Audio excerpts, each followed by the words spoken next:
Thank you all for joining us today. This is session 2 of Investigating Time Series of Satellite Imagery. My name is Amber McCullum and I will be your presenter. For this training, we have two 2-hour sessions on April 15th and April 17th. Note that you only need to attend one session per day, and the same material is presented twice.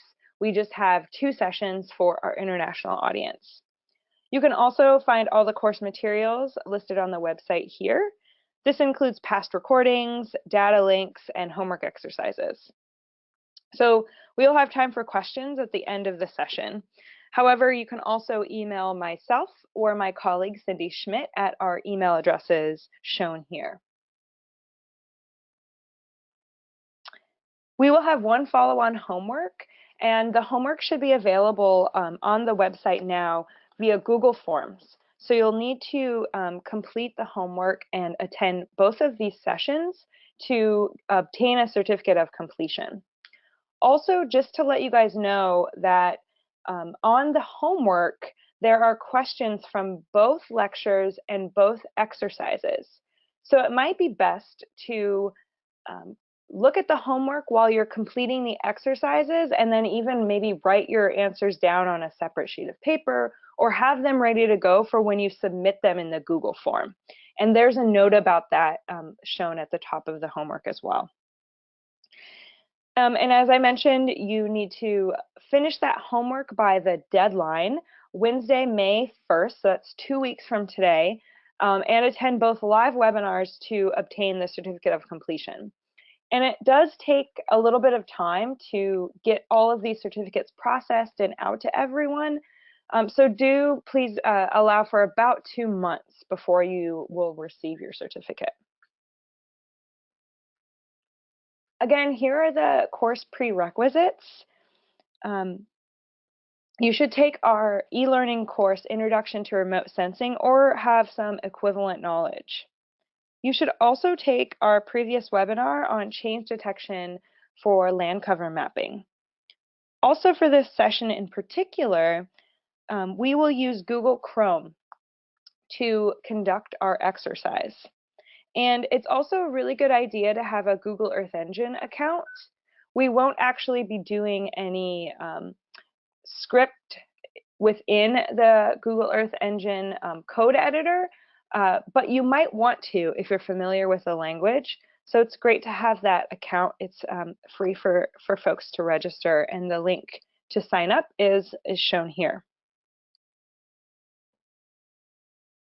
So as I mentioned, you can access all the course materials at our website shown here. And this includes a PDF of the PowerPoint presentation, and that'll be available in both English and Spanish, and a PDF of each week's in-class exercise and the associated data that you need. A link to view the recording of the webinar, and then again, the link for the homework submission. So in session 1, we provided an introduction to time series analysis, and we completed an exercise with the LPDAC Appears online tool. So in this session, we will review other vegetation disturbance algorithms and focus on Landtrender with an exercise at the end. So this is our agenda for today's session. We will first briefly discuss forest disturbance algorithms, and then we'll talk in depth about the Landtrender algorithm. Then I'll provide an overview of some other types of vegetation disturbance algorithms that you may be interested in. And there's this really great review paper shown here, Cohen et al. From 2017, called How Similar Are Forest Disturbance Maps Derived from Different Landsat Time Series Algorithms? And so a lot of the material I'll present at the end of this lecture comes from that paper. So that's a great place to go if you have questions about those specific algorithms. And then finally, we will conduct our Landtrender exercise. So first, an overview of forest disturbance algorithms. In order to assess change through a series of images, various algorithms are used. They can be used for general mapping of disturbance patterns across a landscape and for the establishment of relationships between human activities and drivers of natural disturbances. With time series of data and information about ground-based activities, you could establish the differences between things like urban development or tree mortality from insects. They can also be used to map things like recovery of a forest after a wildfire event. Most algorithms use one of two primary approaches. Either they focus on a deviation from normal patterns or they evaluate long-term trends. Those focusing on the deviations use multiple dates to first establish some type of stable condition. Then you can separate true change from background noise. Others analyze trends to separate longer-term duration events from year-to-year noise like phenology in vegetation. In some instances, algorithms can use both of these approaches. So we will examine some of these later on. Therefore, depending on your question or study area, you may want to use one algorithm versus another. Additionally, some algorithms are refined further to meet the needs of a specific region of interest. Some algorithms use different bands or indices in their analysis, such as the use of the Normalized Difference Vegetation Index, or NDVI, or the Normalized Burn Ratio, or NBR. They can also simply use specific bands of an image to analyze spectral properties. Some algorithms also work better primarily in forests or in all vegetation types that could include things like shrublands or grasslands. Additionally, some have higher accuracy for high magnitude events. So these are things like really intense wildfires that have high burn severity, while others are better at detecting subtle changes on the landscape, such as those that pertain to insect disease.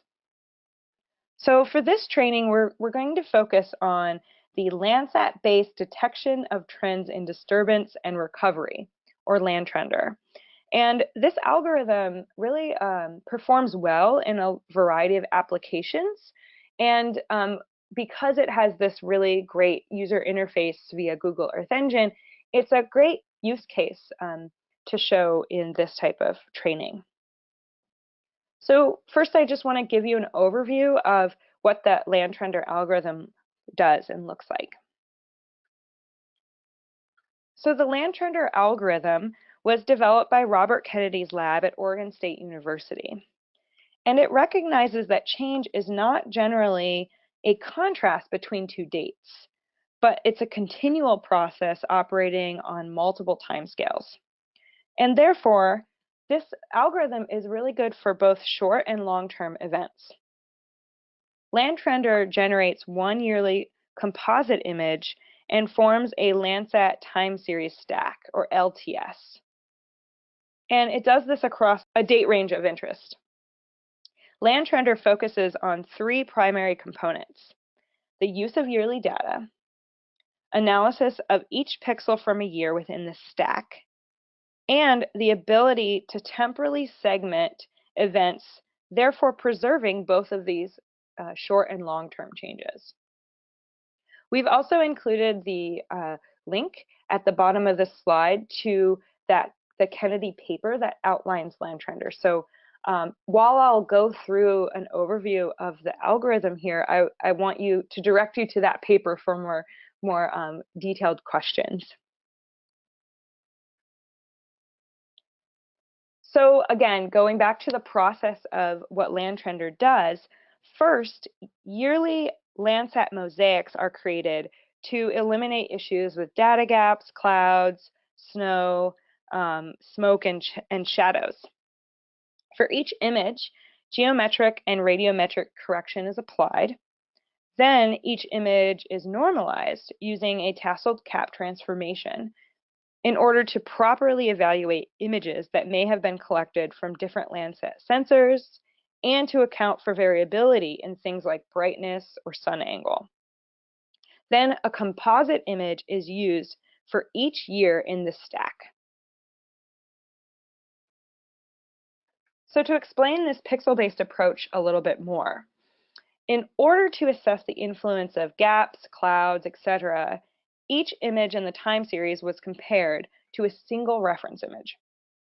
The tasseled cap transformation was applied, and a cloud score and a shadow score for each pixel was generated based on the brightness and wetness values from that transformation. These scores are based on a single reference image, and thresholds are then determined. If a pixel has a value outside of that set threshold, it will indicate that that pixel has one of these issues, and it's removed and another pixel from that year is used. The next pixel is chosen from the image closest to that in median Julian days of the image of the whole stack. This is done iteratively until you have a pixel that meets the outline criteria. So this is done for all pixels across each yearly mosaic. And then that stack is generated for each year of the date range that you are doing your analysis over. Temporal segmentation is used to capture both abrupt and slow phenomena in the Landsat time series. By temporal segmentation, we refer to modeling a pixel's spectral time series as a sequence of straight-line segments that capture the broad features of the trajectory, eliminating noise but not sacrificing sufficient detail. So you can see this figure here on the right shows how the image data is reduced to that for each index and divided into these segments. So the steps of this process essentially are to create a complex fitted model, then iteratively simplify the model, then choose the best model based on statistics of the model, and then finally to remove any change that is considered noise. And again, I really want to direct you to Kennedy's paper that I showed earlier on slide 13 for some of these more minute details. So here's an example of the best fit model for multiple pixels in an image from the Cascades in Oregon. Along the top of this figure, you can see 3 dates, 1984, 1995, and 2004. And here we have 6 pixels selected from each of those dates. Along the bottom, you can see the NBR, or the normalized burn ratio, values from each pixel plotted across time from 1984 to 2006. The figure displays each value from each pixel for each year. The black line represents the model with the best fit for each of those pixels. Notice that the number of segments differs depending on the nature of change for each pixel. This example represents the various types of change you can observe. For example, pixel 1 is a region that shows slow-moving disturbance caused by insect infestation. There appears to be a gradual decline from about 1984 to 1994, and then some kind of recovery where the vegetation is growing back. Pixel 2 shows a short duration, very high magnitude event like clear cutting, where the NBR value is negative the year after the trees were harvested. Pixel 4 shows gradual decline for many years, and this is likely caused by insects. And then we see a major high magnitude event like a fire. 5 shows a stable forest that has a wildfire event around 2007. And then 6 shows gradual increase in the NBR throughout the series. And this could maybe indicate potential recovery from a fire that occurred before the 1984 image. So by examining both of the short-term and long-term changes, we can see many kinds of change in this type of dynamic ecosystem. And that's really the benefit of using this type of algorithm.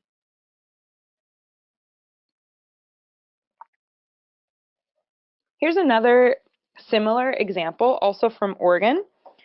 At the beginning of its record around 1984, there was a mature second growth conifer stand. And for about 17 years, little changed.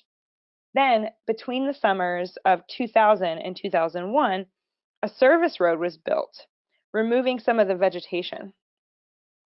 Over the next year, experienced clear-cut harvest, removing all of its remaining vegetation. For the last 14 years, there's been regeneration. Most recently, it was a closed canopy, maturing conifer stand. And so you can see those dynamics happening here in this image along the bottom from each of those years.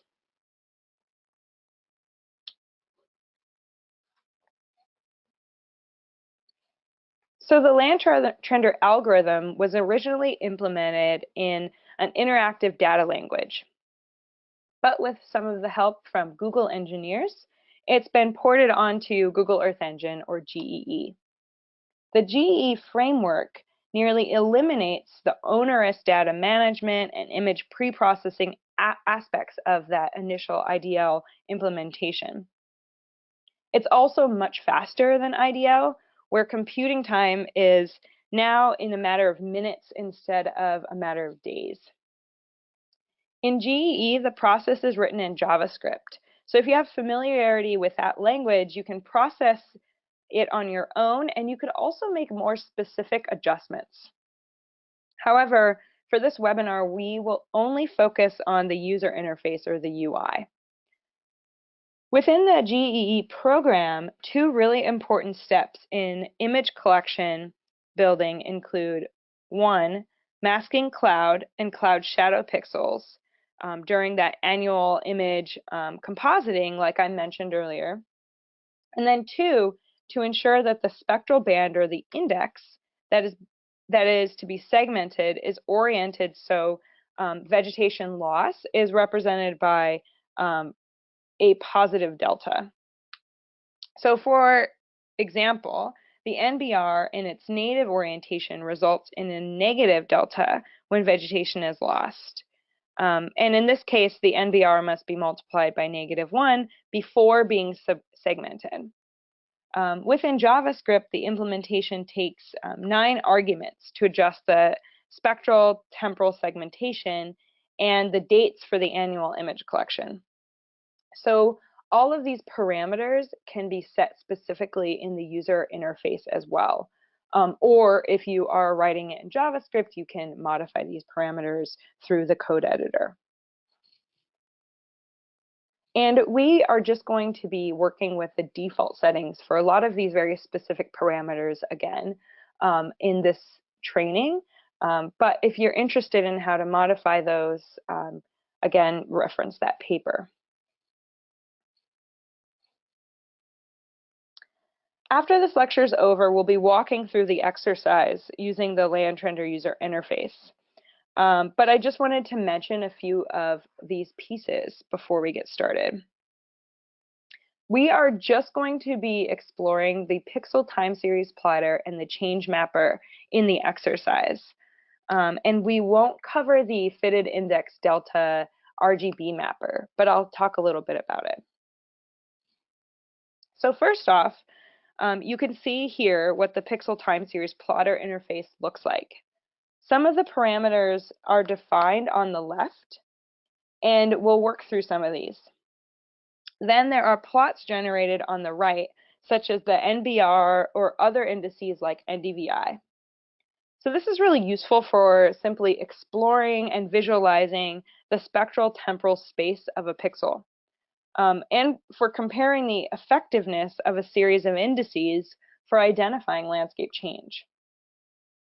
And you can also use this to sort of parameterize your land trender work for your study area. So you can really hone in on the indices and the values that are useful for you in your region.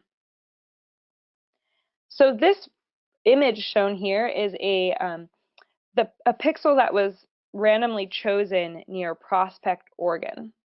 And we can see some changes on the landscape here just by looking at a normal Google Earth image. In the change mapper, once you select a location, 3 maps will be produced: year of change detection, magnitude of change, and duration of change event. You can also view the pre-change spectral value of that pixel. In this image, again here, the year of detection is displayed, meaning that the year where some type of disturbance happened is identified as a different color. And so this is the same area that I showed in the previous slide, and you could see just by glancing at it, even without looking at the legend, there appears to be a lot of disturbance happening in many different years with multiple colors shown here. The Fitted Index Delta RGB mapper is designed to help you identify areas of change or non-change over time. Each color, red, green, and blue, are assigned a year of spectral data. And then those data are composited into an RGB image, or red, green, blue image, where each of the colors are mixed by a weighting of spectral intensity for that year that's represented. This is, again, the same location and same time period that I showed from the last 2 images. Again, you can see high variability among much of these patches throughout the region, and this could be some type of clear cutting or agricultural development in the region. So this figure helps you identify what these colors are representing in terms of red, green, and blue from that last slide. Here you can see 3 location examples. In all 3 examples, red is dominant when change is observed in the earlier years, or closer to 1984. Green is dominant in the middle years, closer to 2000. And blue is dominant when change is observed closer to the later years, such as 2016. So each pixel will be some color combination of the 3 and will vary based on when the change is occurring on the landscape. This is essentially like a ternary diagram, where each value is plotted as a proportion of 3 variables or colors. And in this case, each variable is 1 point in time. So if you look at this image on the far right of the slide, you can imagine what that would be in terms of percentage or closeness of the disturbance happening in that year or another. And then the color diagram will represent when the change is likely occurring. So with that in mind, based on the color you observe in the map, you can begin to get an idea of the date of change in your region and where you might be interested in investigating. Then you can take a look at the pixel plotter or the change mapper after you get a feel for what's happening on the landscape. The way that I understand this tool is it's best to sort of begin your investigation and start to get an idea of what's going on. Is change occurring over multiple years, around the same year? Is it patchwork? Is it one large landscape change? And then you can use the other 2, the pixel plotter as well as the change mapper, to investigate further.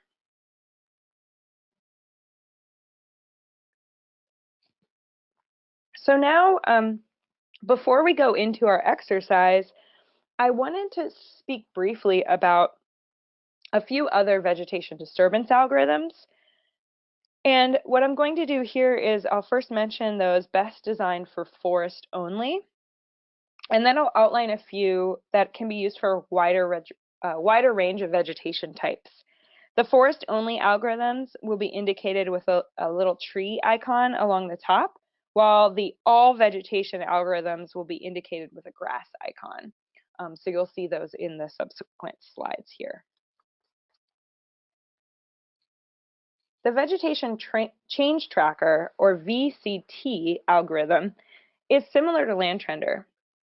However, it should only be used for forested regions, and it has been shown to work best for short-term discrete events. It has a two-step approach. First, each image in a Landsat stack is analyzed to mask out water, clouds, and to assess the likelihood of each pixel to be forested. Then it uses this integrated forest score, or likelihood of it to be a forest, with the NBR to assess change over time. For all of these algorithms, again, we've included the link to the paper, and this is the peer-reviewed publication about the algorithm. So please refer to those papers for more in-depth questions about these specific algorithms, as that's where you can find that information probably better than I can explain it offhand. So I just wanted to make note of those papers shown here. Next, the exponentially weighted moving average change detection algorithm was developed to address issues of data gaps, again, like we've mentioned, things like cloud cover, data quality issues, in a series of Landsat images. This algorithm uses a time series approach that focuses on the residuals from a harmonic regression. And they do this in order to identify more subtle changes, such as slow land degradation on the landscape. This process, however, also still allows for identification of high magnitude changes, such as wildfires, to be observed. In this image here, you can see the wide range of change from growth in green to thinning in yellow to removal of vegetation in orange and red. And this large identifiable line you can see across the image is a tornado path that occurred near Tuscaloosa, Alabama. So this gives you an example of what the outputs from this type of algorithm look like. The vegetation regeneration and disturbance estimates through time uses neural networks to detect clouds for masking and to explore the spectral information. So this is different from the Landtrender algorithm in that it constructs segments of pixels and assigns a common value prior to detecting change. It can be used for discrete events and gradual change, thus variable length disturbances, and for a broad range of magnitudes. So low magnitude disturbance, high magnitude disturbance. However, again, this can only be used in forests. In this example, in the image shown here on the right, the magnitude of change is indicated with the intensity of the color, where darker areas have higher change than lighter areas. Disturbed regions are shown in red, regenerating regions are in blue, and the green regions have both.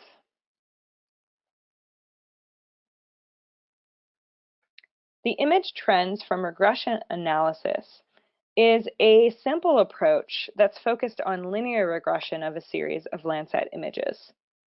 And this is done on a pixel by pixel basis. Note that I've included both the forest and the grass icon here because the algorithm is best for all woody vegetation. And so this could include shrubs. Because this algorithm is a linear regression approach, it works best for gradual trends and a broad range of disturbance instead of just focusing on really short-term events. This algorithm has also been shown to be effective in a broad range of vegetation types. As I mentioned, all woody vegetation. And the image shown here is from Nebraska, where the vegetation ranges from grasses to brush, and agriculture shown here as well. With most algorithms, an index is used to analyze these changes. Here, the NDVI is shown and is the most common to be used with this type of algorithm. So the last two algorithms that I will mention here can be used for all vegetation, from forest to grasslands, and therefore have this grass designation icon here along the top. The multi-index integrated change analysis is one algorithm used in the development of maps for the U.S. National Land Cover Database, or NLCD. With the development of land cover maps, comprehensive change detection methods are used, which incorporates this algorithm and another approach called zone.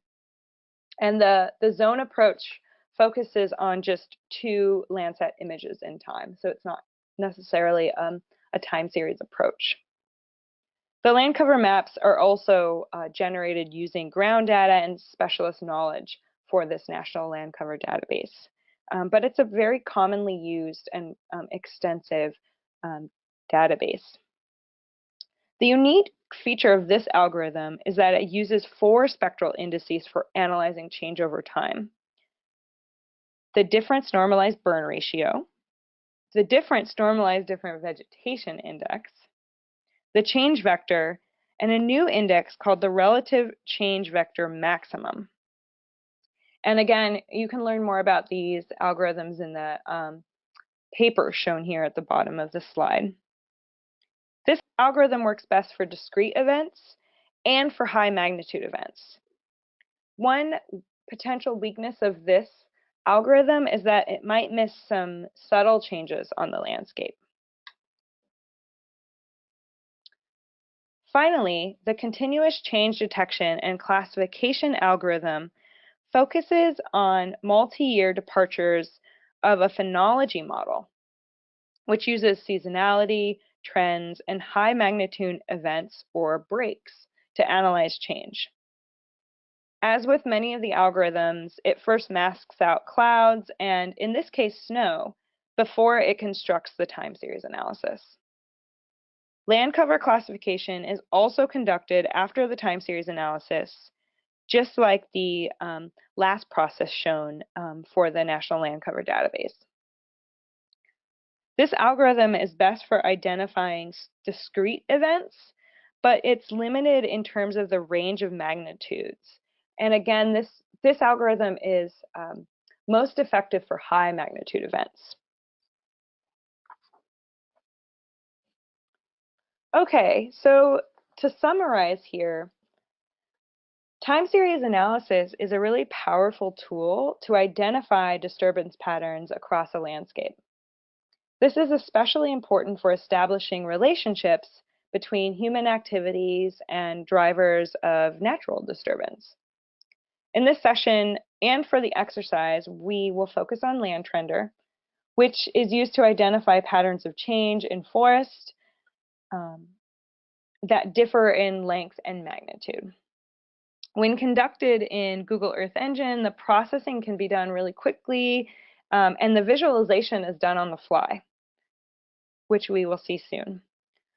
Finally, there are many algorithms for mapping disturbance, as I've gone through some of these here. So it's really important for you as the user to decide which to use based on your region of interest and your things like your vegetation type, the length of the disturbance, the magnitude of possible disturbance.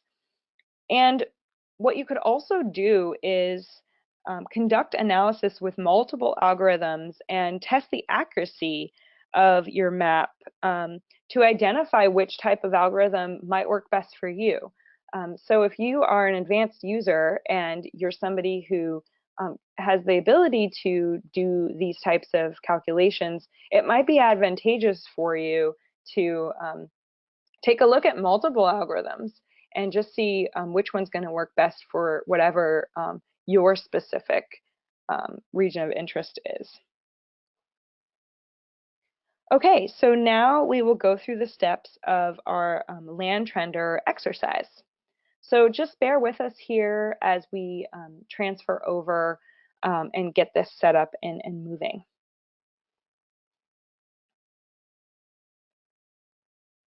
All right, everyone. So now on to the land trender exercise. So I would recommend that you just follow along and listen to us going through the step-by-step of the actual exercise.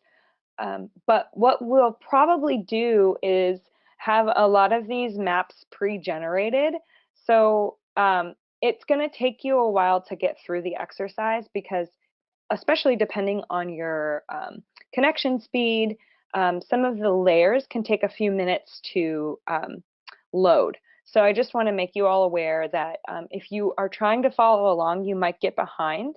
And so what I would suggest doing is just kind of listening and watching, and then using the recording that'll be available in a few days to actually go back and do the exercise if you have questions about what we did here. But everything is also outlined step by step in your exercise guide as well. So we are going to explore Land Trender in Google Earth Engine, and I've just displayed the main website for the Land Trender page here. And this is a really great resource for you to come back for any specific questions. Here you can also obtain JavaScripts to run the algorithm yourself without using the user interface. So take a look at some of this documentation here. I really do suggest going through some of that on your own. And as I mentioned earlier, we will be exploring 2 of the 3 user interface applications in this exercise. So here we've essentially brought you to the user application website to begin the exercise. So here you can see some information about each of these UI applications. And we're going to start off with the change mapper. And we are going to examine a really large wildfire that occurred in right outside of Yosemite National Park here in California, called the Rim Fire, that happened in 2013. So on page 2 of your exercise, you'll see an image of that fire, and then we will do some investigating on that. So the first thing that you need to do is you can see each of these features for the user interface, and if you just click on the link here, you'll be taken to each of these different options. So as I mentioned, we are going to first go to the change mapper, and this is what the change mapper looks like when you first arrive at the website. And just take a look and review the features for the user interface. You can see you can define a lot of the parameters here on the panel on the left. But what we're going to do is zoom into a pixel, a specific pixel within the rimfire, and take a look at that.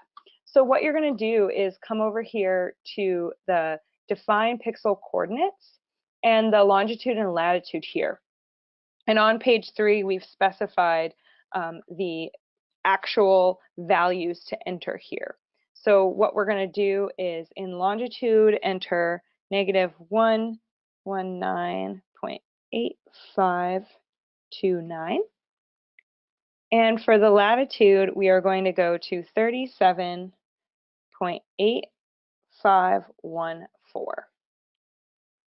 And now we're just going to go ahead and leave all the other options as default. We'll talk through some of them later, but leave them as default for now, and then scroll down to the bottom of the panel here on the left and click submit. When you do this, you'll initially be taken right to that location.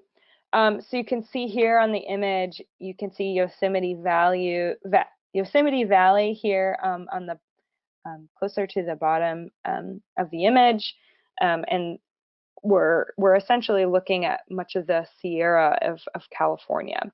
And what you'll start to see is as the processing takes place, you'll start to see the image layers pop up here. What you'll notice along the top are these layers. So we have year of detection, magnitude, and duration. And as the image is processing, you'll see these gray bars sort of turn to white. So each layer is pretty early in its processing step. For me, it's been taking about 2 to 5 minutes for depending on how far you're zoomed out.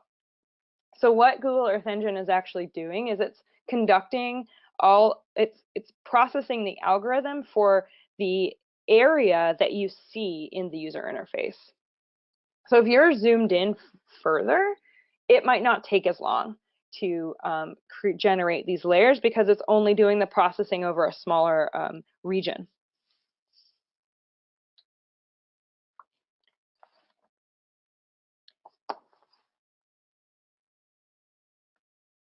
So as the image populates, as I've already done this before, sort of like a baking show where we have our beautiful cake already made, we'll just go ahead and take a look at this image here.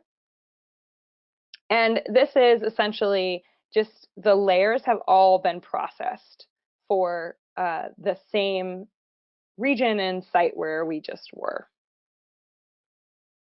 So here, if you hover over each of these layers, you'll see a little gear symbol appear.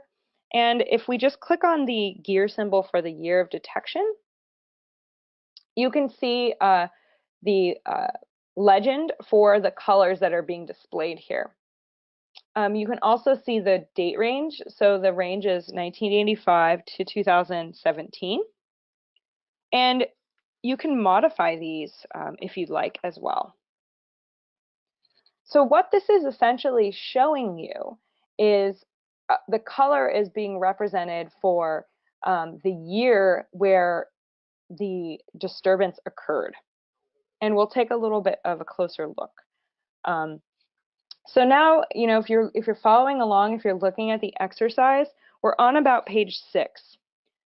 So if we want to see when the disturbance occurred, if we want to investigate this, we can click on the inspector box, which is here along the right-hand side. And now what I'm going to direct you to do is click somewhere in here along this big orange area. And this is the outline of the rimfire. So if you just hover your mouse over that red area and click on it, after a moment, a figure will be displayed along the right-hand panel. So you just saw that pop up there. And what this shows you is the NBR, the normalized burn ratio, for that pixel across that time frame. You can also then click on this little small box with the arrow, and it should open up a new tab in your window, and you can see the graph more clearly. You can also download these images as a PNG, and you can download the specific data as a CSV file as well, if that's what you're interested in. So what we can see here is we see a little bit of decline occurring in this pixel in the early 90s, but it's pretty stable, which means that the forest has been pretty stable throughout time. And then we see this really sharp drop in 2014. So this also helps display the each yearly pixel value is in the blue as the original, and then you can see the fitted line is essentially like those segments from the different trajectories that we talked about in the lecture. So that's the red line. So what we can see here is from 2013, there was a positive NBR value of 538, and so I've made a note here on page 6 of the exercise, but each of these values should be divided by 1,000. So we're normalizing these. So this is essentially 0.538. And in 2014, we see this large decrease. So this is essentially indicating to us that at some point in 2013, a fire occurred after this date of the pixel was taken.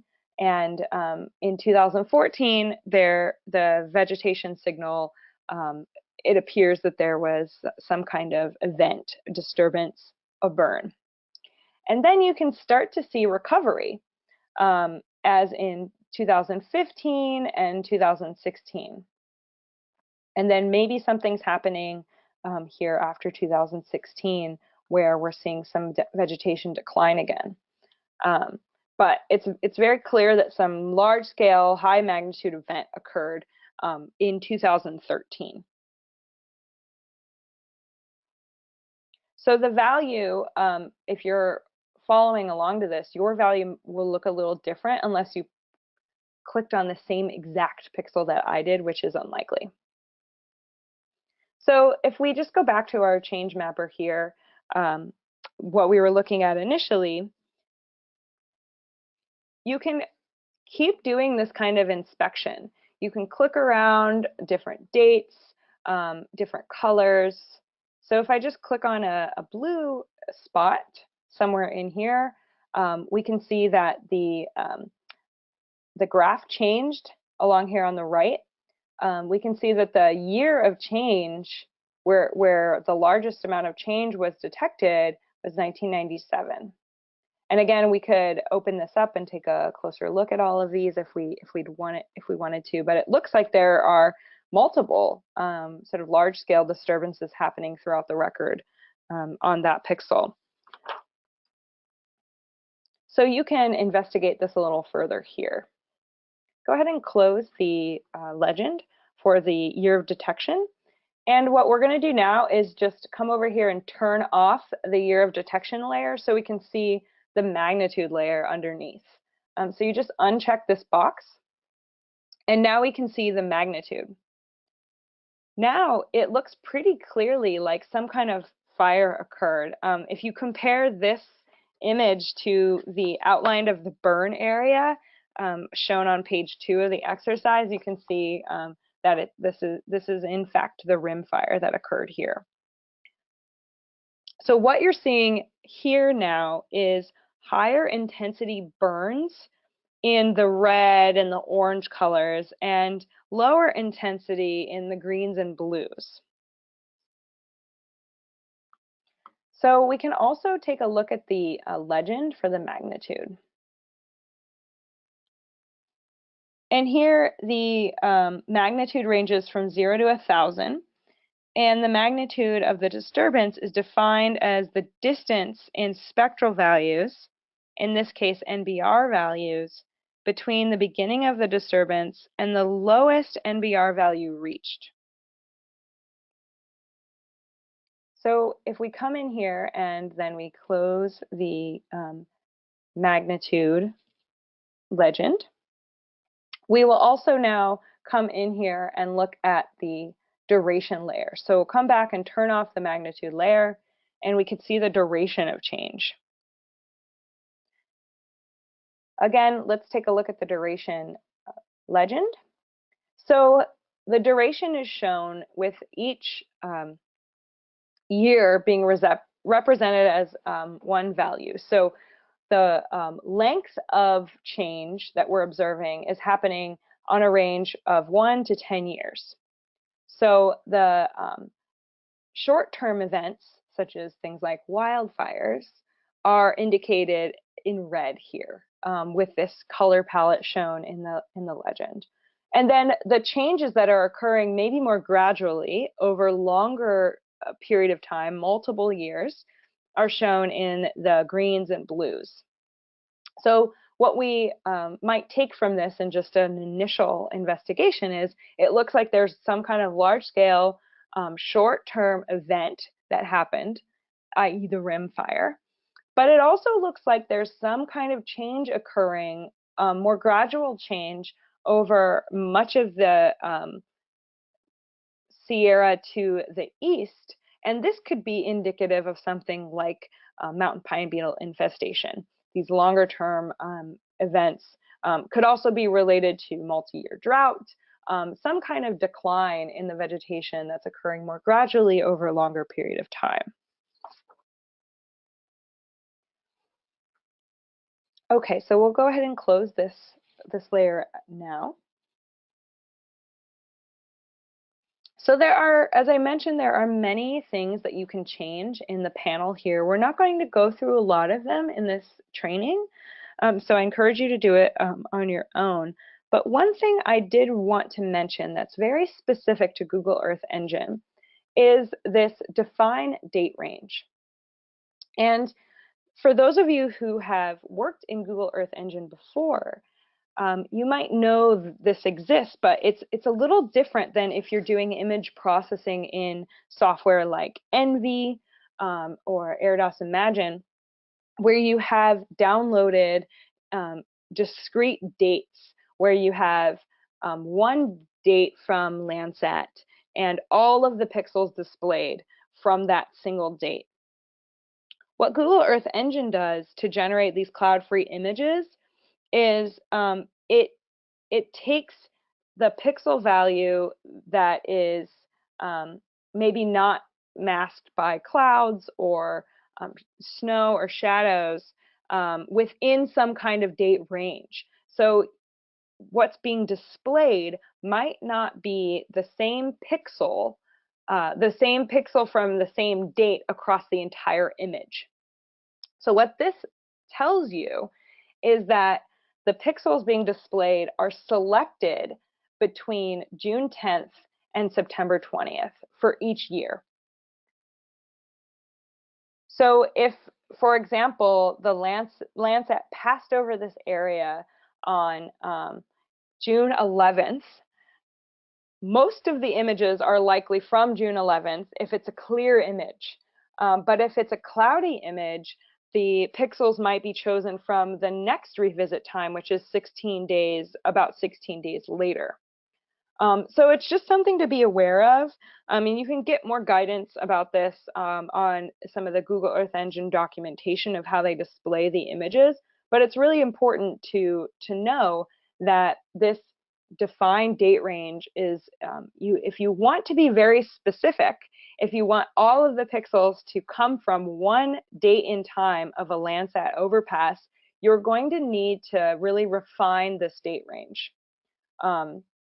However, you might get missing data or data gaps if you do that. So there's sort of a trade-off here that you need to be aware of and you need to think about when using this technique. So hopefully that didn't confuse everyone more, but I wanted to make you all aware of the caveats of using Earth Engine for this type of analysis.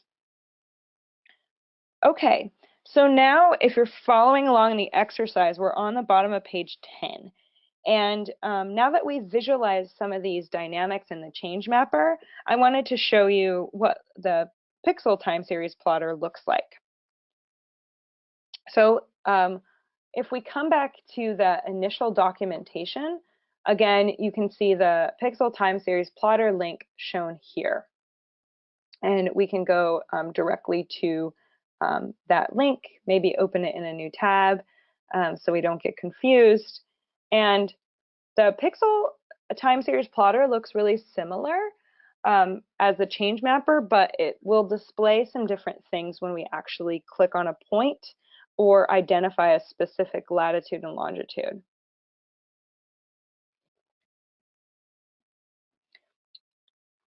So what we're going to do here is we're going to use that same value for the pixel coordinates, and then we're going to select a few indices to examine. So again, if you're following along, we've indicated to change the start year to 2000 and the end year to 2017.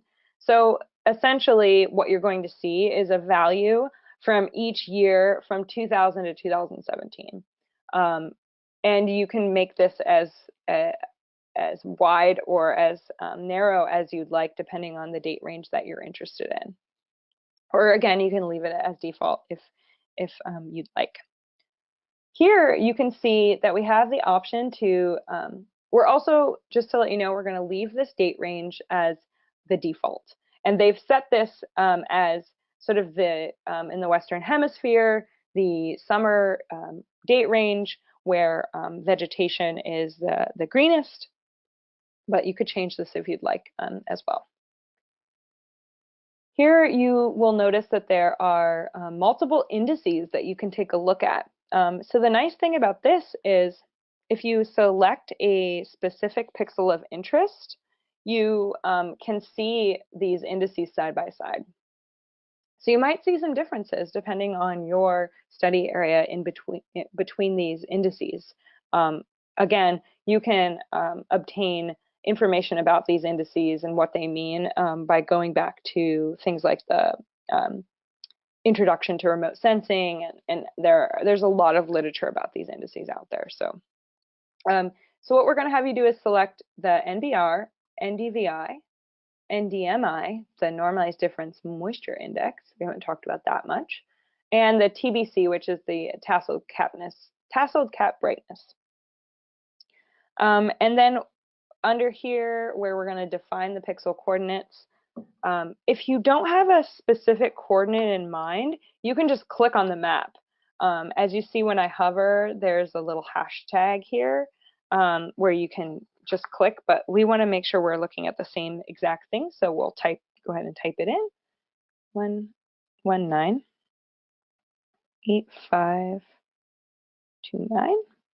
and now we're at the top of page 11. And again, 37.8514. So we're going back to that same area in the Sierra Nevada of California. And then just click Submit. And this works a little quicker than the change mapper because you're not generating all those layers and running the process for every pixel displayed here on the map. Essentially, you're just plotting the time series plots of this very specific pixel.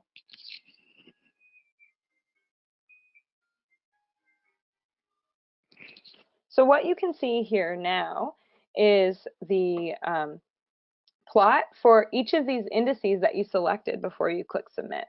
So you have the NBR, NDVI, NDMI, and TCB.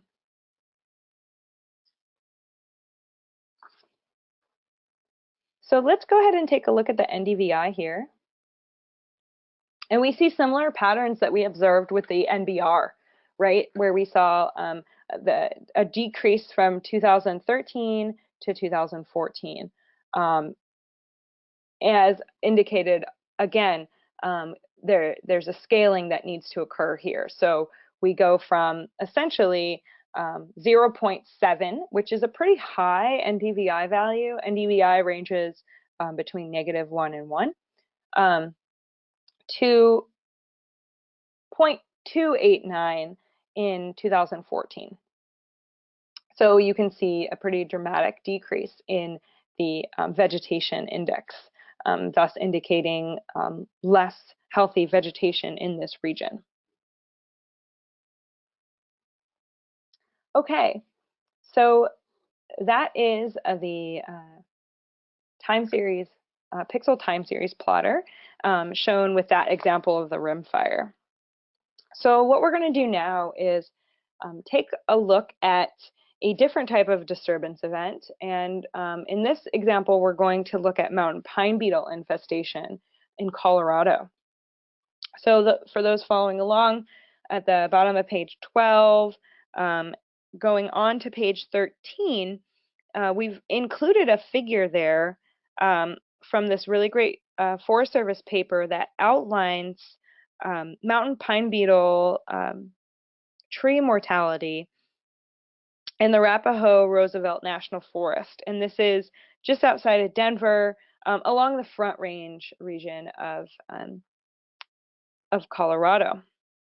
So what we're going to do here is we're going to use the pixel time series plotter as our starting point, as opposed to the change mapper, but we'll get to that one.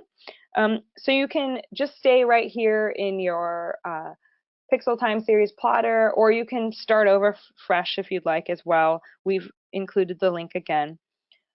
So here we're going to ensure that our date range is from 1984 to 2017, just starting off with a broad swath, a really wide date range. We're going to keep the date range here set to default for now. We are only going to examine NBR, NDVI, and NDMI. We're going to take this tasseled cap brightness off. And now we're going to zoom into a different area. So we have indicated new pixel coordinates for you. So here it's negative 1.05, 105.77267,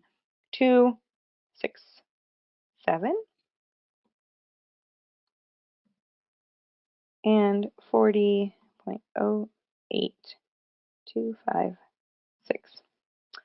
Now we're going to keep everything else as default, keep it simple, and click submit again.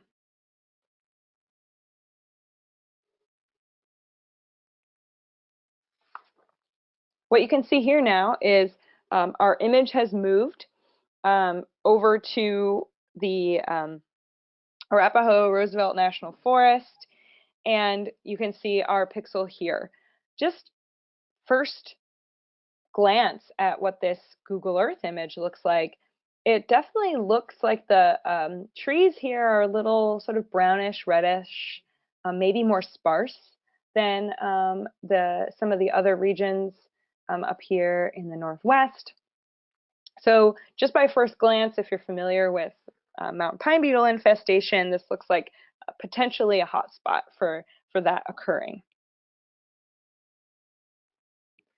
Also, again, you can see the time series plots shown over here on the right. And let's just take a look at the NBR more specifically. So what you can see here now, in comparison to the previous example that we did with the rimfire, is it appears that we have pretty stable forest, some high, some declines, some increases, but then from about 2005 to about 2012, we see a more gradual decline in this vegetation. So this is more indicative of the mountain pine beetle signal in the time series record, where it's not this one big extreme event, it's sort of slowly progressing as the trees slowly die off. And you can observe that in the other indices as well, in back here in the time series plot, if you would like. And again, just hovering over these, moving them along, you can see the values offhand. But then you can obtain the actual data if you'd like as well. Okay, so the next step that we're going to do is we are going to take a look at the change mapper for this specific region as well. So we're going to go back to our Landtrender application page and then go right here to the change mapper. Open that up. And we're going to make a few modifications here that we didn't in the last example. So we're going to keep the define your range as default. So we have that broad range, but we're going to change the date range. So again, this is what I mentioned about being very specific about the pixels that you're including based on the date and time. And we're just going to go ahead and change this to only include pixels from July. So we change this to 0701 and 0801. So for 01. So for every year when a composite Landsat image is generated, it's only pulling pixels within July for this example, for this date range that we have. You might want to play around with that. If you have too narrow a region, you might have a lot of missing pixels. But if you have too broad of a region, you might have you might be observing some noise or a change in phonology that you may not be interested in observing. So those are the ups and downs, pros and cons of changing this date range here.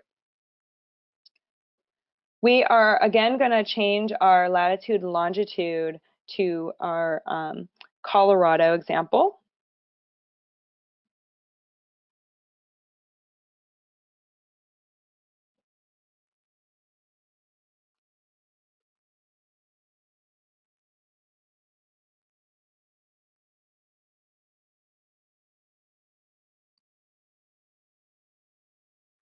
And again, we're going to keep all of these other parameters as default. If you're interested in these segmentation parameters, I would really refer to the paper about what all of these mean. So things like max segments, so that's the thresholding for the highest number of discrete segments that are going to be generated in the fitted model that we talked about earlier, right? There is a piece of the model where they pull out a really large spike that may be some kind of random event or noise or things like that. And again, you can see what all of these specific parameters mean, but essentially it parameterizes the model that's being used here. So we'll go ahead and click Submit. And again, this is going to take a little while for these layers to pop up. As you can see, the layers panel here is working. When it's gray, it's working and processing, and then when it's white, it is totally done. Okay, so now this is the fully finished loaded layers of the process that we just entered. So we went ahead and did 1984 to 2017, and then we changed this the start and end date here for this region and click Submit. And now each of our map layers have loaded. So the first thing that you might notice is in comparison to the last example that we did, the year of detection is more varied. We don't see that one large bright red area where most of the change occurred in that single year. What we're observing now is change occurring over many different years and in certain places throughout the image here. So what we're going to do is just, if you hover over these layers and go to year of detection until the gear symbol appears, and go ahead and click on the gear symbol. And what we're going to do here is change the range here in the symbology so that we can really zoom into the date range where we're observing a lot of the change occurring in this region. And based on the paper and some of the other information that we have, we know that most of the change is occurring from 2000 to 2017. So again, like we just showed the example of the time series plotter, that might be a great place to start and identify when you want to zoom in on in terms of the year of focus. So when we do that, we need to click Apply, and we're going to need to wait for that layer to reload. Only that one layer will reload, but sometimes I close this and I click back on the layers panel, or just hover over the layers panel, and you could see it loading here. And that's not all three, it's just the one, the year of detection that's showing change.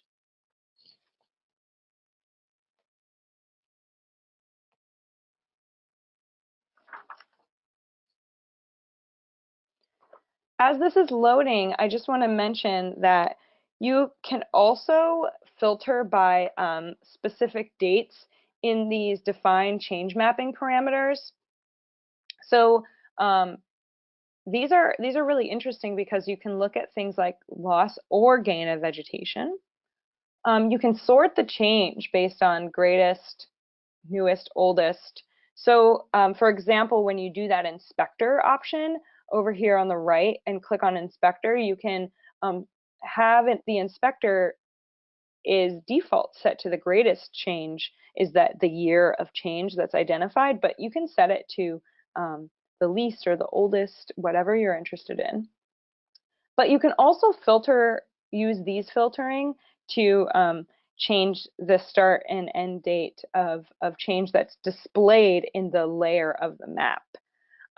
So while you have your define year range at the very top going across the entire time period, what's being then displayed in the map layer can be filtered. So you can actually have all that data being processed, but just filter it to display a little differently over here. So the same thing can be done either in the legend, which is what we showed, which is what's loading now, or you can filter it here just in terms of the display. So now as this is loading, we can see this change occurring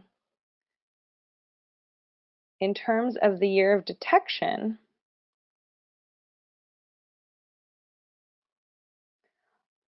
We're seeing a lot of change that's happening at year 2000 or before, but then also a lot of change that's occurring a little later. So each color square is representing about 2 years in this example, and so we can see the change really happening close here to Lake Granby around that 2005, 6, 7 time frame with the blues and the greens represented. So you can modify these features and really zoom in even more. In the exercise, we also have you change the year range to 2000 to 2012. So if you really, again, want to zoom in even more and have each of these represent a more discrete time period, you can do that. You can also add or subtract the color scheme here and change the color scheme to whatever it is that will help you identify your patterns more clearly and visually. So if we, in the year of detection legend, now change the date to 2012, we can click apply again and the process will run again. And it'll look a little different just because we've changed the color legend. Again, sometimes I like to just hover over this to make sure it's going.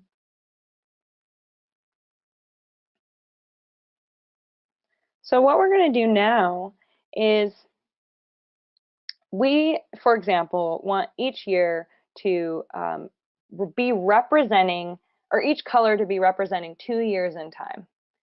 We could even change the range to have each color represent 1 year in time to really get the specific date on when the change is occurring. But here for this example, we'll just do it by 2 years at a time. So we have our range of 2000 to 2012. So if we have 6 different color options, then each color will represent 2 years. So what we've instructed you to do for those on the exercise on page 16, towards the bottom here, is to just subtract one of those. And now we'll have 2000 to 2002, 2002 to 2004, and so on as you move through the map. each color will represent 2 years. Again, I'm reloading this image a lot just to give you an example of what we can do with the color scheme and how things can change.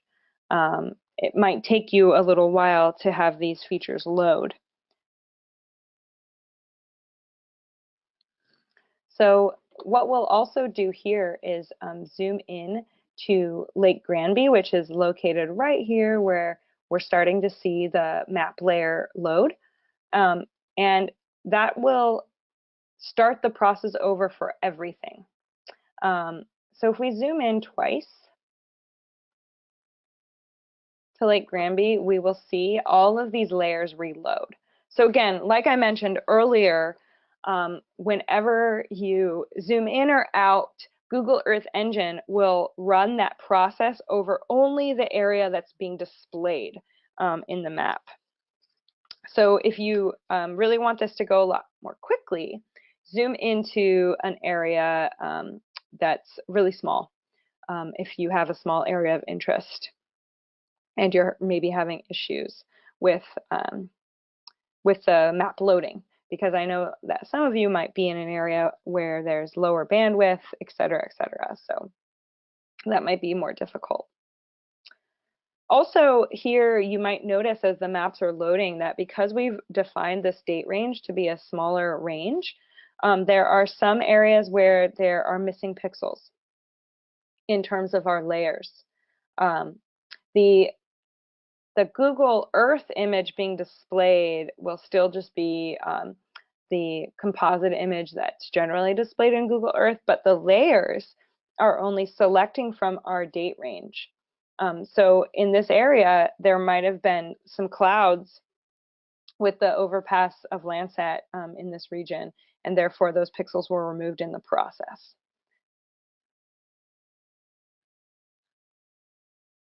Okay, so now that the layer has loaded, we can see that the year of detection of change is occurring in certain specific years down here. So now that we have 6 different colors in our palette and 12 years of data, each color is representing 2 years. And if we want to investigate further in terms of what time we're seeing this disturbance occurring, we can use, again, the inspector option.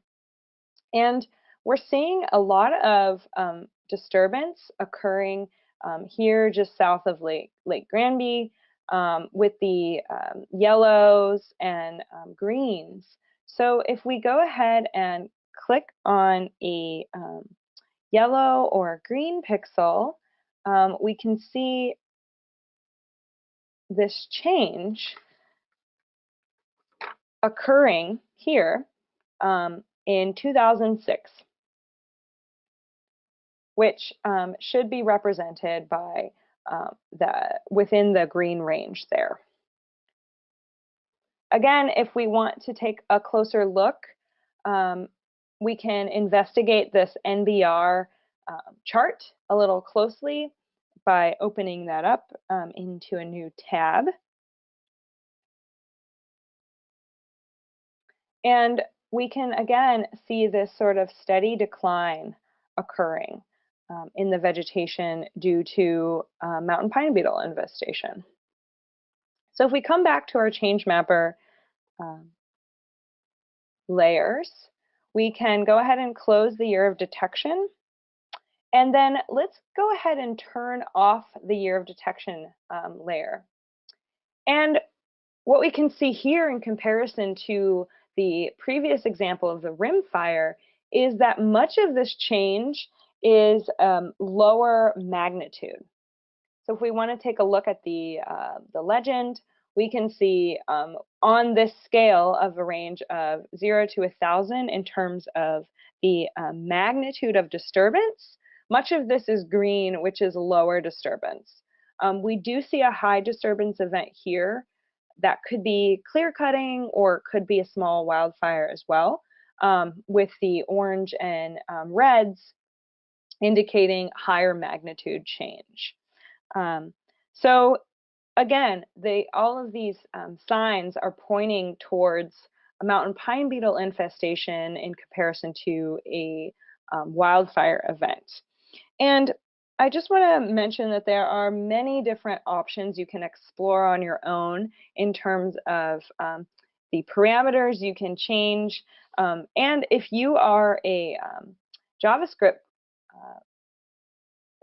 person, you can use the code editor and modify these parameters really easily and quickly, and potentially even more parameters that that are displayed here in this user interface.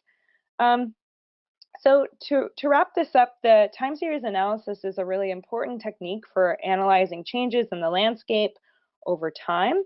And the Land Trender in Google Earth Engine provides a really nice, approachable way to start doing this type of time series analysis without having to download a lot of imagery and do the processing on your own computer. And it's really a much more approachable way to start off. And there might not be as many specific changes you can make to this user interface, but if you're a more advanced user, you can go ahead and do that using different algorithms or different options. So what we're going to do is I'll just close this down, and we'll get back to just a few things I wanted to mention before we end our session and get into the question and answer portion. Again, you can, hopefully you are adding your questions to the Q&A box right now, and we'll try to get to as many as we can. If we don't get to your question, you can email myself or my colleague Cindy Schmidt at our email addresses shown here. For general inquiries about ARSET, you can email our program manager, Anna Prados. Her email is shown here, and we also have the ARSET website.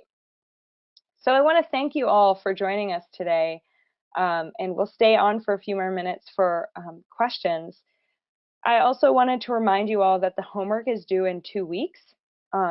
Please complete the homework and submit the Google form by May 1st. And you might want to go through and take a look at that before you complete these exercises. For any of you who have tried to start doing this exercise, the layer loading will take a while for some of the parts. So you might want to have that available, have the option to see what the questions are for the homework, and then maybe jot down your answer as you go along, as opposed to having to have the Google form open during the entire time you do both exercises. So just a heads up with that.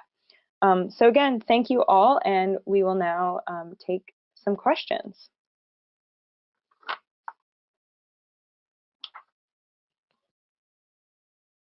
All right, everyone. Please bear with us while we pull up our Google document with the questions. And thank you all for submitting them along the way here. We were able to sort of preview a lot of them and answer them already, and I'll go over what those questions are. I did want to mention as well that I know on Monday we were having a few issues with the links to the data for exercise 1, and all of that should be fixed now. So if you are having trouble accessing those data or downloading the exercise, please go back to the site and try again. And I mentioned it, but please complete the homework if you wish to receive a certificate of completion. And oftentimes we get emails asking for the certificates, and they do take a while. So just please be patient. If you don't receive it within 2 to 3 months, then let us know. But we do have a lot of folks attending these webinars, so to get them out to everyone, it does take a little bit of time. But I want to thank you all for being with us again today. And so now we will try to address some of these questions that you've asked and get to as many as we can here now. Okay.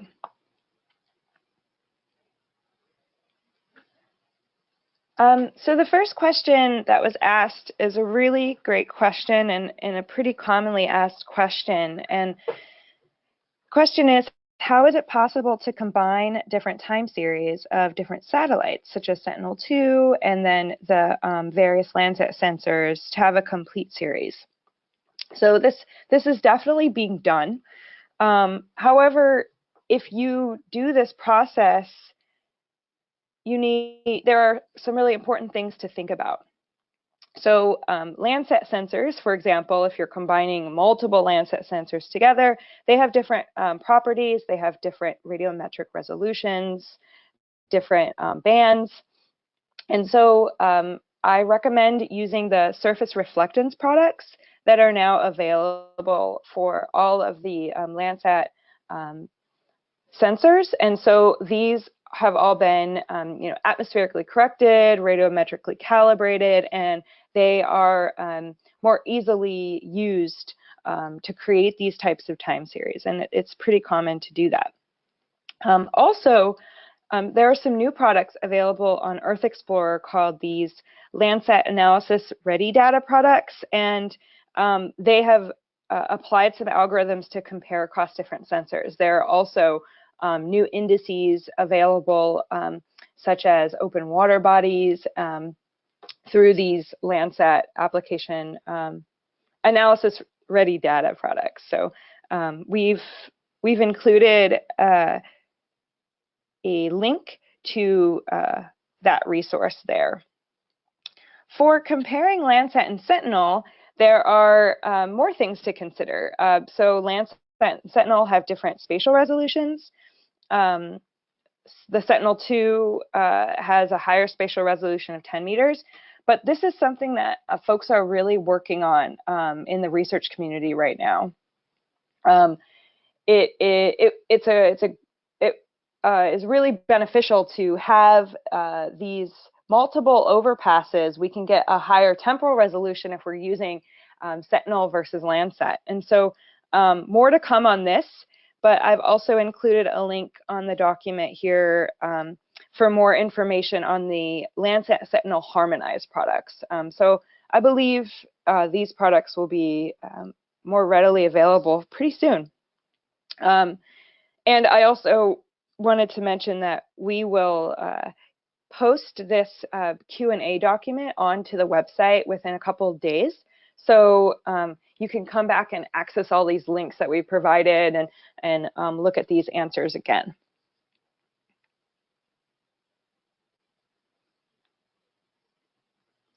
Okay, so question 2, is the time of year the same for each of the years? For example, 1984, 95, 2014. So in reference to the Landtrender Google Earth Engine user interface, it sets a default to use the same time period each year. And that time period is June 10th to September 20th. You can modify that date range. However, it's suggested to use the same date range for each year of analysis. So that way you can generally expect the vegetation conditions to be similar, right? We modified in the exercise, we modified the last example to just show data from July. So you could change this to whatever time frame you are interested in.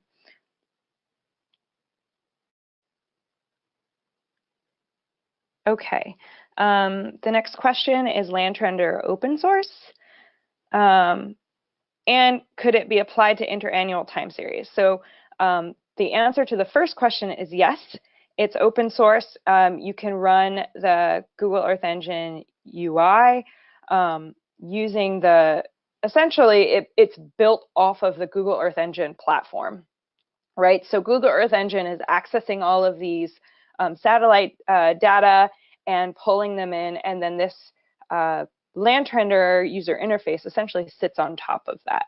So there are a lot of questions about modifications to the Landtrender algorithm, and I've included, and I'll talk about it with some of the other questions, but you could code all of this yourself in JavaScript or Python within the Google Earth Engine code editor. If you don't like the settings of the user interface, we won't go over any of those, but the scripts, there are some example scripts available online, and so we've provided some of the links here, but I just wanted to mention that. Currently, the way that the user interface is set up is for annual comparisons, as you've noticed through the demonstration of the exercise. However, if you are running the algorithm via your own coding, I believe you could change some of those parameters. So take a look at those specifics, but for the user interface, it's just annual comparisons currently.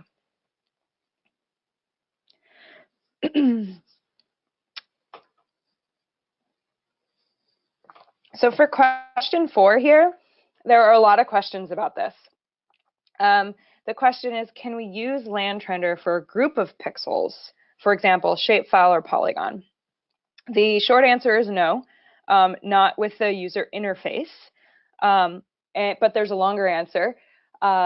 Within the way that Google Earth Engine is structured currently, it's a really kind of arduous process to pull in your own polygons, whether they be, pull in your own shapefiles, whether they be polygons or points. Right now, you have to convert a shapefile to a KML file. You have to upload it to your Google Drive, and you have to create a specific link to that shapefile, that zipped folder of the KML file, to pull it into to be displayed in Google Earth Engine. So I believe that this is changing soon. From some folks I've talked to who are working directly with Google, I think they're going to be making this process a little more streamlined, so stay tuned for that. But right now, there are some tools and examples available on how to do this.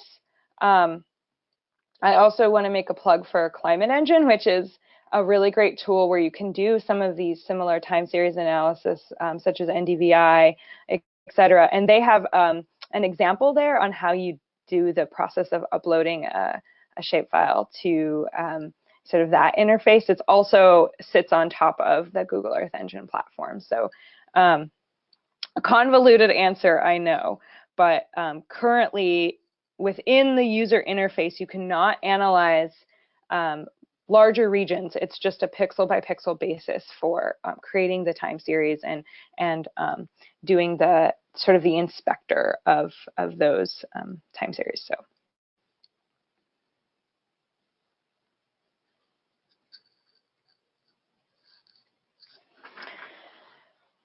Okay, question 5. There were a couple questions on marine habitats. So the question is, what kind of algorithms can we use to detect change in marine habitats? And so this is really dependent on the types of change you're investigating. I'm not a marine coastal ecosystem scientist, so I hesitate to provide some suggestions, but if you think about it in terms of the ecosystem, if you're monitoring something like kelp forests, that you can identify changes in NDVI over time, it seems to me that these algorithms would be very applicable for monitoring those types of things. However, I do understand that the marine ecosystem is very dynamic and constantly changing. It doesn't really tend to stay in one place like our forests over multiple years. So there's probably a lot of other complications and things to consider when doing, change mapping or running these algorithms over the marine system. And so I've included a couple papers that I found just by doing some searching online about monitoring wetlands, coral reefs, and seagrasses using remote sensing and change over time. So please do take a look at those.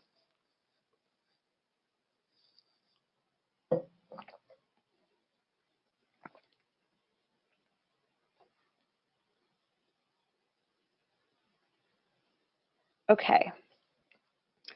Question 6. the algorithms presented besides Landtrender, is it possible to implement them within Google Earth Engine? Are the scripts available? So I'm not sure. I don't know the specifics about implementing some of these other algorithms. So I would, again, just reference, fall back those papers that we referenced in the lecture. We, for this training, wanted to sort of have a more approachable first step at looking at one of these algorithms. So that's why we chose the user interface for Landtrender. But again, I would suggest reading through those papers and contacting the developers. It's very likely that you could run these algorithms using your own sort of coding or analysis, and whether it be in JavaScript and Engine or R. The R statistical program has a lot of packages to run change detection algorithms, such as random forest, which we did another training on recently. So I would do a little digging if you're interested in running some of these other algorithms on your own. I just wanted to sort of make you aware of what's out there and give you some references for sort of taking that deeper dive.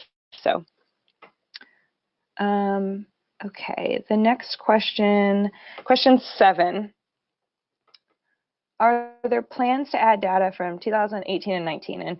And the short answer is yes. If you are playing around with the Landtrender UI, you'll see that you can, at least with the time series and maybe with ChangeMapper, it probably with ChangeMapper it's only to 2018. But I believe that because the Landtrender UI is just built off of Google Earth Engine, as soon as the data are being pulled into the engine collection, they can be used and processed within this user interface. So just take a look at that and for seeing what data are available now. And I think that it's a pretty quick in terms of the time that the images are taken until they are included in the Google Earth Engine collection. There are a couple of questions about Global Forest Watch. And we've talked about Global Forest Watch a lot in some of our other trainings, and it's a really fantastic tool for mapping forest change. So for those of you who may not be familiar with Global Forest Watch, I would suggest Googling that and taking a look at their online tool. But the algorithm used by Hanson's group at the University of Maryland for creating the Global Forest Watch change maps is different than Landtrender.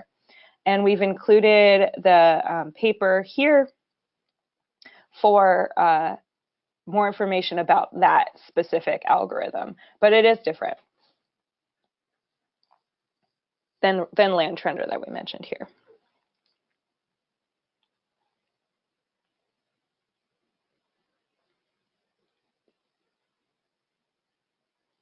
Okay, question 9. Oh, this is another really great question. The question is, which algorithm is the most adequate for studying agricultural or phenological change throughout an entire growing season, where you know, yearly composites might not be useful, right? If we're seeing change occur within the year. So I believe that for a lot of these scripts, again, for a lot of these algorithms, you can run them interannually. Currently, as I mentioned previously, you can only analyze yearly changes in the user interface of Landtrender. So again, here I kind of revert back to do your own digging on some of these algorithms and see if you can implement them through other means. And I mentioned this previously too, but another algorithm you could investigate is random forests. And I've included a link to our training that we did on change detection. a little while back. So in the change detection webinar, we actually had an R script for running random forest that was developed by some folks at the Natural History Museum, I believe. And so take a look at those. And you can maybe modify those and play with those for this interannual analysis.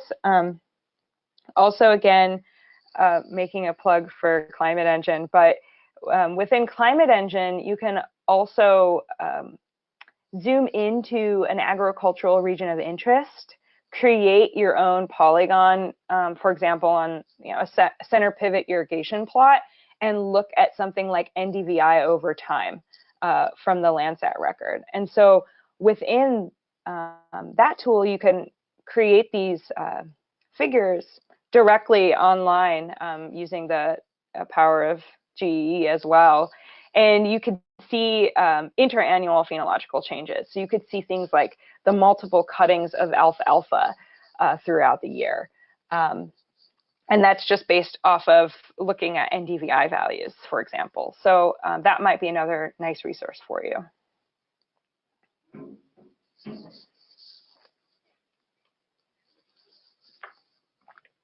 Okay. The next question, can the change mapper maps be exported as GeoTIFF? The answer is, again, yes and no. No from the user interface, not that I'm aware of yet, but yes, if you do your own scripting. So within JavaScript, you can write a short little script for exporting your maps. And I believe you can do that as GeoTIFFs. Again, take a look at the example scripts available. They are pretty great. I ran a couple of them in preparation for this webinar, and you don't really need to do a lot of modification to it. So if you're not a coding person and you just want to kind of go in and look at those parameters and run them, all you need to do is get set up with the Google Earth Engine code editor, login, and you can essentially just open up this script that's entirely written within your own interface. So take a look at that.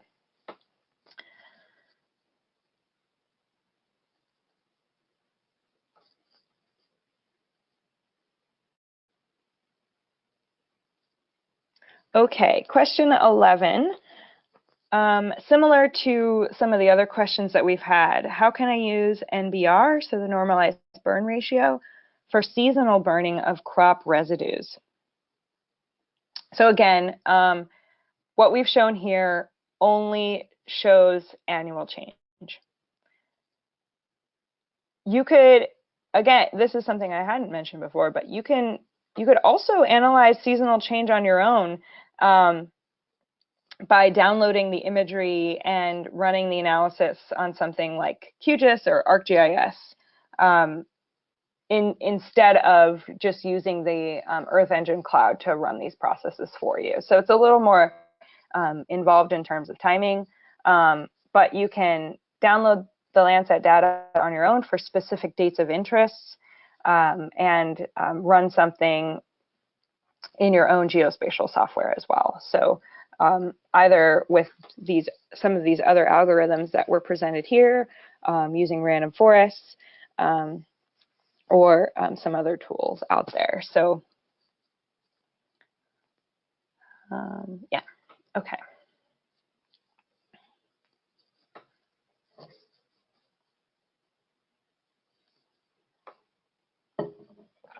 Okay, the next question.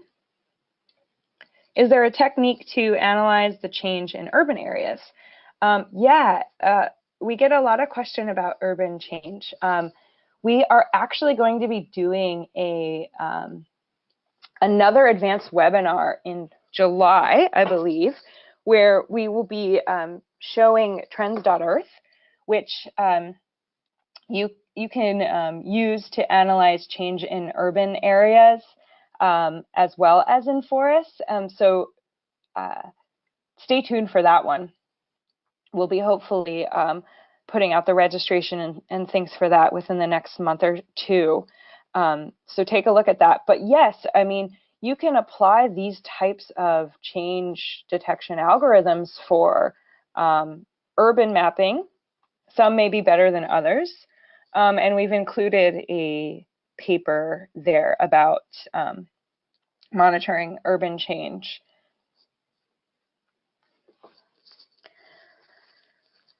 But that's a good question. Urban systems are tend to be a little more difficult because if you think about urban areas, there's a lot of mixed pixels. So there are tree-lined streets that might have a spectral signature of a building as well as a plant. And so it's a little more complicated for urban systems, but it can be done.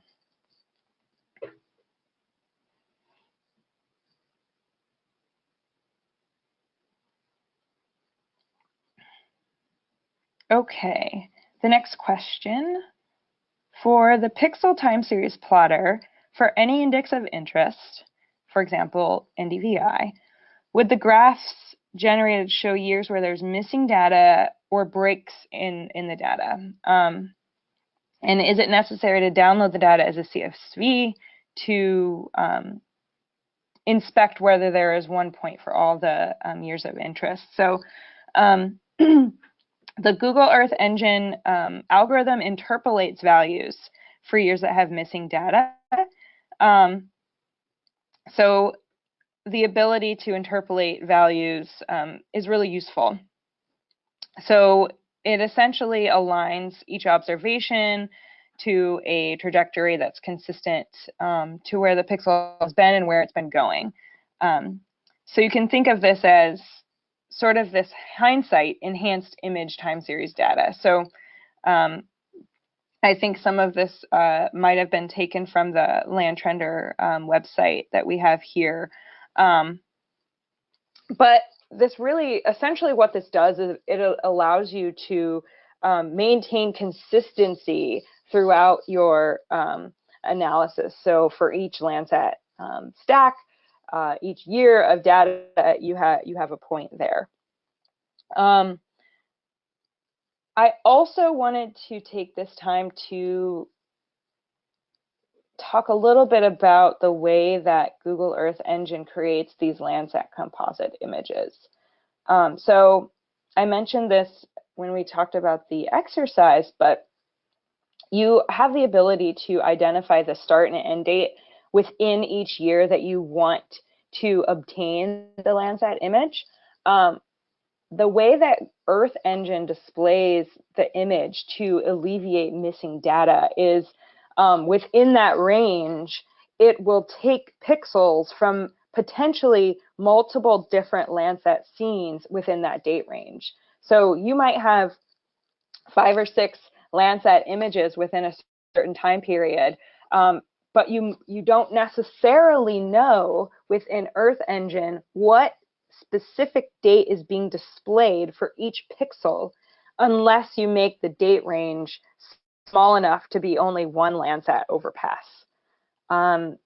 That's really different from the way that folks have been doing this type of analysis in the past, where you download a very specific Landsat date and analyze that. So it's just one caveat that I like to make people aware of. So if you want to really ensure that you're getting a pixel from a specific date within what's being shown in Earth Engine, you have to be very narrow with your time window. Otherwise, you might have pixels next to each other that are just from slightly different dates. Just one thing to be aware of there. That was a bit of a tangent. But when I first realized that, I was kind of like, wow, I couldn't believe it. Something to be aware of with the way Earth Engine works. Okay.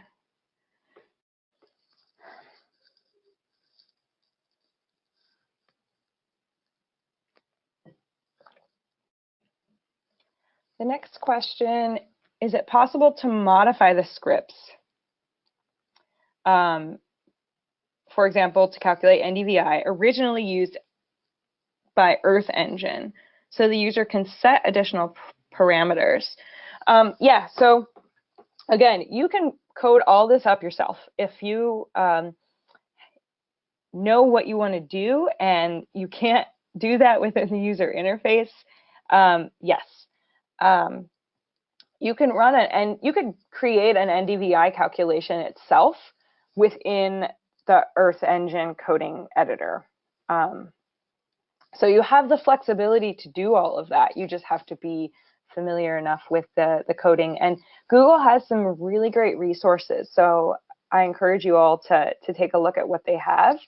But they have a lot of example scripts on how to do some of these things on your own.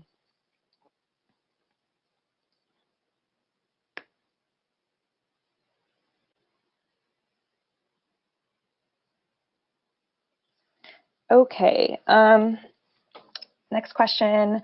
How does Earth Engine deal with the SLC failure in Landsat 7 data, which started in 2003? So for those of you familiar with the Landsat 7 data, they have the striping where there are these large gaps in data. And within Landtrender, the algorithm will not fill the gaps. Within Earth Engine, they, as I mentioned, as I just went off in my tangent about the way they create these composite images.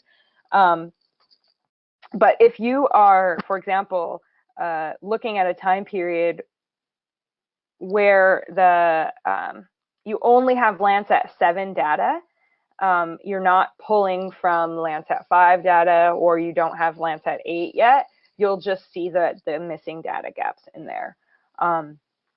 But Earth Engine really does try to do its best to create these no missing data composites.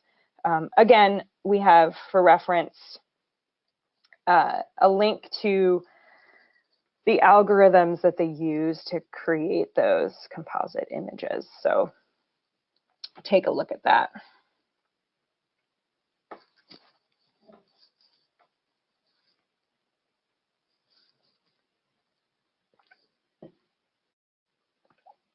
Oh,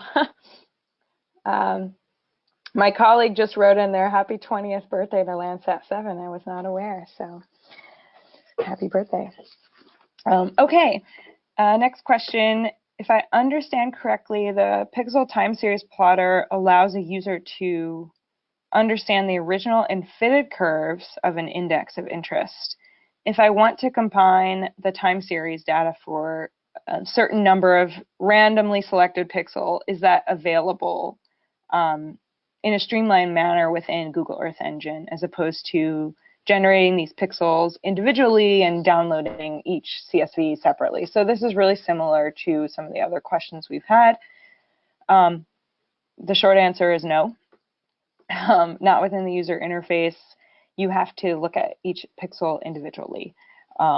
And take a look at the answer to question 4 for more specifics about that. I really do think that this change is going to be happening pretty soon, but I don't have the inside intel with Google, so that's something that they will be working on. But again, if you are interested in this type of area analysis, there are other tools for doing that. You know, I know we talked about Appears last session, and there are other packages and tools for doing this within other software as well. So, okay, question 17 is also a bit of a repeat. Can you tell the link between Landtrender and global forest change? So the Landtrender algorithm and the Global Forest Watch algorithm developed by Hansen et al. At University of Maryland is different. If you want to see how different they are, I would suggest taking a look at the papers shown here. We have the link to the Hansen paper in a previous, or we have the citation for the Hansen paper, which is the Global Forest Watch paper, in a previous question. And then I've included the link here to Robert Kennedy's initial paper in 2010 that outlines all the specifics of Landtrender and how that algorithm works.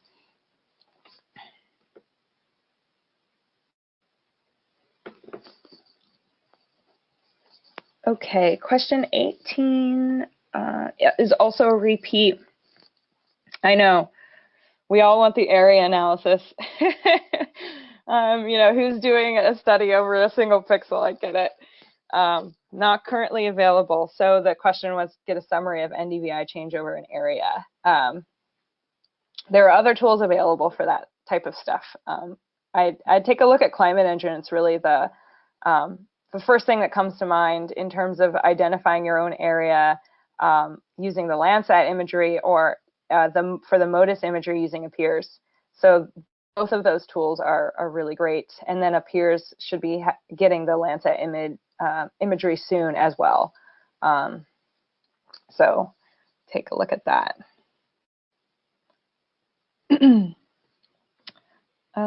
Question 19, how can I download the processed images if I want to play with them?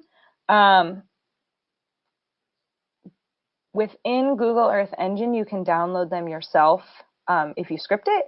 But I would also recommend going to one of the data portals. So Earth Explorer is a great place to obtain the Landsat imagery and many other remotely sensed images yourself. So take a look at Earth Explorer. You can Google that, NASA Earth Explorer. That's a really great place where you can download the images there. There are a few others, such as Landsat Look Viewer, but I'd start with Earth Explorer. And yes, you can download them. You can open them using QGIS or ARC or Imagine or Envy, whatever software that you are most familiar with, and run the analysis yourself. And again, that's, if you're interested in a very specific date, that might be the best route.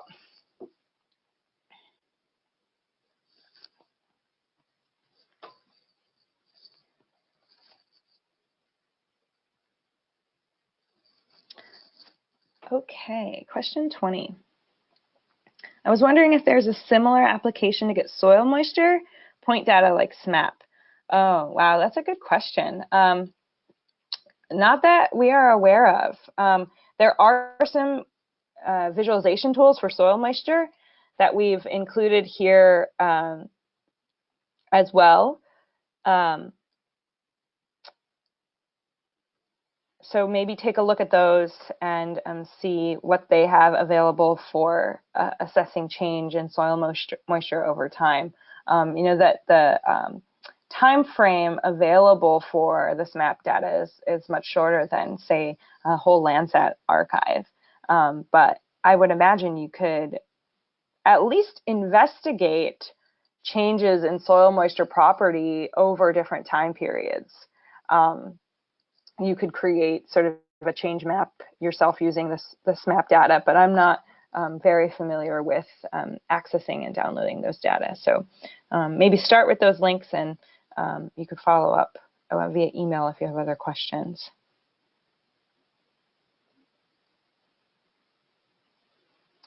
Okay, next question.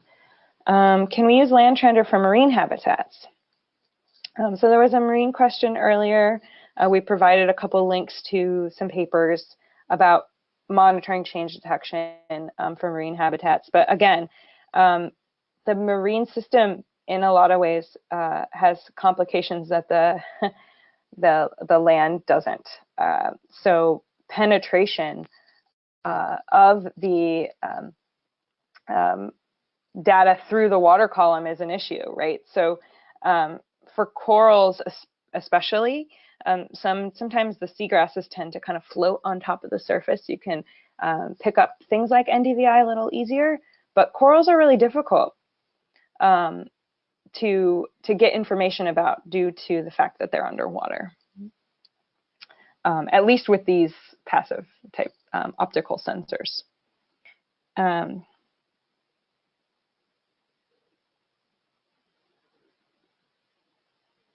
The next question, how do we integrate our own algorithms? Through Google Earth Engine, and we've provided a link to Landtrender, the online Landtrender guide too, but also I would suggest just Googling Google Earth Engine example scripts or something like that. They have a lot of resources. So you can, they have a whole like getting started packet where you can go through a lot of those codes in JavaScript or Python. So yeah, take a look at the Landtrender link, but also I'll Google that as well and get the link, and we'll post it here on this document too. But yes, there are a lot of resources available for Earth Engine. The next question, what about the deal with spatial resolution through different images, right? So that was sort of similar to the very first question that we had. If you're using Landsat data, it will all have the same spatial resolution of 30 by 30 meters.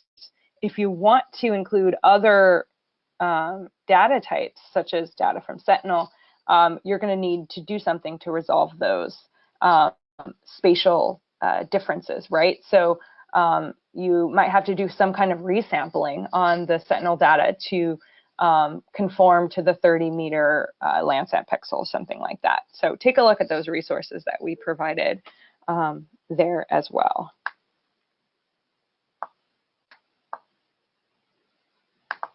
And so I know that we do have a few more questions here. And what we'll do is we've reached the time limit here now. What we'll do is we'll take a look at those questions that we didn't get to during this Q&A session, and we will respond to them by just writing the answers in on the document, and then we'll post the document on the website, the ARSET website, in a couple of days.